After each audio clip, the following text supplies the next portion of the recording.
అనంతపురం జిల్లా కళ్యాణదుర్గంలో మంత్రి నారా లోకేష్ ఈ నెల 8వ తారీఖున పర్యటన సందర్భంగా అనంతపురం కళ్యాణదుర్గం ఎమ్మెల్యేలు దగ్గుపాటి వెంకటేశ్వర ప్రసాద్, అలిమినేని సురేంద్రబాబు, జిల్లా అధ్యక్షుడు వెంకటశివుడు యాదవ్లు కనకదాస జయంతి ఏర్పాట్లు అధికారులతో కలిసి పరిశీలించారు.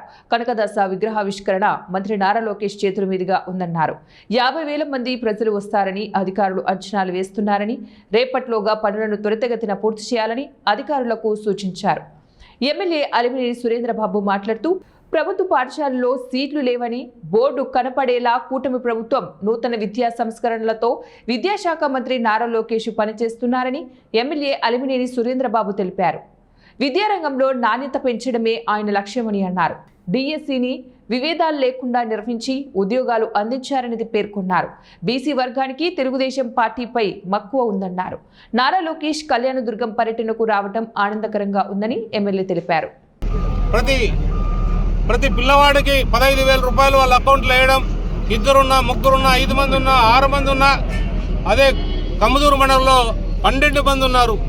అట్లాంటి తల్లులకు కూడా వాళ్ళ అకౌంట్లో డబ్బులు పడ్డాయంటా కూడా మన నారా లోకేష్ బాబు గారి కృషే. ఏదేమైనా కూడా ఇలాంటివి చాలా అత్యవసరం మనకి.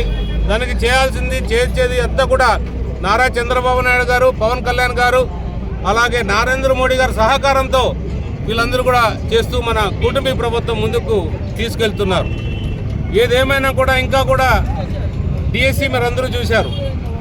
డిఎస్సి మొదటి సంతకం ఎప్పుడైతే మొదటి సంతకం పెట్టాడో మన ముఖ్యమంత్రి గారు 1 సంవత్సరం వెయిట్ చేసేదానికి అందరిలో ఒక ఆందోళన మొదలైంది. ఇంకా మాకు అనౌన్స్ చేయలేదని. కానీ నారా లోకేష్ సారు అట్లా కాదు, మొత్తం యూనియన్లందరినీ పిలిపించి ఒక తాటిపైన తెచ్చి ఏ ఒక్క కేసు కూడా పడుకోకుండా మొత్తం అందరినీ ఈ విధంగా వెళ్దామని దాని మీద దేశానిర్దేశం చేసి మొత్తం ఒకేసారిగా 16,000 పోస్టులు భర్తీ చేయడం అంటే ఏది కూడా కాంట్రవర్సీ లేకోకుండా, ఎక్కడ రికమెండేషన్ తావు లేకోకుండా మెరిట్ రూపంగా ఇవ్వడం అనేది ఒక గొప్ప విషయం. ఇది దేశంలోనే మొట్టమొదటిది. ఇలాంటి ఫిల్ చేయడం అంటే చాలా గొప్ప విషయం. మనమే చూసాం, మన కళ్యాణదుర్గ ప్రాంతంలో మీరందరూ కూడా చూశారు.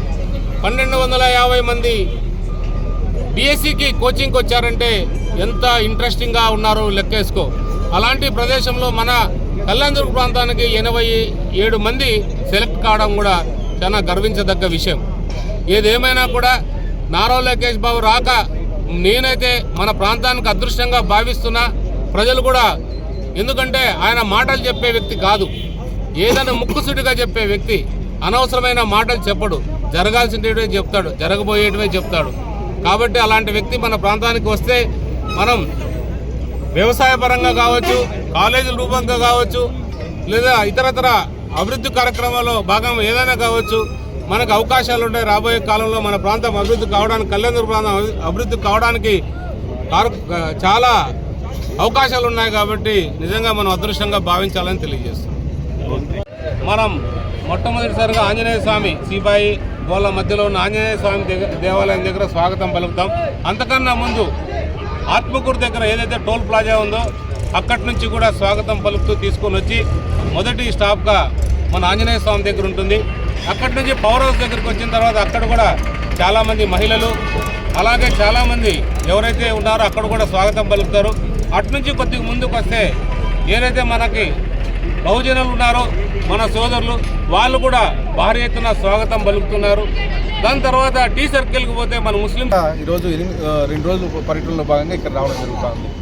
ముఖ్యంగా ఈ భారీ ఏర్పాట్లు కళ్యాణదుర్గం నియోజకవర్గం శాసనసభ్యులు అమ్మిలినేని సురేంద్ర అన్న గారు భారీ ఏర్పాట్లు చేయడం జరుగుతూ ఉంది. దేనికంటే గతంలో ఎన్నడూ లేని విధంగా కళ్యాణదుర్గం అంటానే తెలుగుదేశం కంచుకోట, అలాంటి కంచుకోటలో భారీ స్వాగత ఏర్పాట్లు చేయడం జరుగుతూ ఉంది. ఇక్కడ ముఖ్యంగా గతంలో మీరు చూశారు, ఇక్కడ గత 5 ఏళ్లలో ఒక ఎమ్మెల్యే ఉండింది, మినిస్టర్ ఉండింది, కాన్స్టిట్యున్సీని సర్వనాశనం చేసి పెట్టింది. చీప్ లిక్కర్ ఎక్కడ దొరుకుతుందయా అంటే కళ్యాణదుర్గం నియోజకవర్గంలో దొరుకుతుంది. ముఖ్యంగా కర్ణాటక బోర్డర్లో ఫ్యాక్టరీలు పెట్టి చీప్ లిక్కర్ ఆ రోజు సప్లై చేసే పరిస్థితి. కానీ ఈరోజు మా తెలుగుదేశం ప్రభుత్వం ఏర్పడిన తర్వాత మా అన్నగారైనటువంటి అమ్మిలినేని సురేంద్ర గారు ఇక్కడ సస్యశ్యామలంగా కాన్స్టిట్యున్సీని చూడాలని చెప్పేసి ఈరోజు భైరవాన్ తిప్ప ప్రాజెక్టుని తీసుకొని రావాలని చెప్పేసి ప్రతి శాసనసభ సమావేశాలను మాట్లాడడం జరుగుతూ ఉంది. ఖచ్చితంగా భైరవాన్ తిప్పని కంప్లీట్ చేసే బాధ్యత కళ్యాణదుర్గం శాసనసభ్యులు సోదరుడు అమిలినేని సురేంద్ర గారు తీసుకుంటారని చెప్పేసి మేము ఈ పత్రికా ముఖంగా తెలియజేస్తా ఉన్నాను. రేపు లోకేష్ గారు పుట్టపర్తిలో దిగి అక్కడి నుంచి అనంతపూర్ మీదుగా కళ్యాణదుర్గం రాబోతున్నారు. కళ్యాణదుర్గంలో అన్ని సర్కిల్లోనూ భారీ స్వాగత ఏర్పాట్లు చేశారు. ప్రతి క్యాస్ట్ విధంగా టీ సర్కిల్ అయితే ఏమి, తర్వాత అనంతపూర్ సర్కిల్ అయితే ప్రతి చోట భారీ స్వాగత ఏర్పాట్లు చేశారు. ముఖ్యంగా బడుగు బలహీన వర్గాలు కళ్యాణదుర్గంలో ఎక్కువ.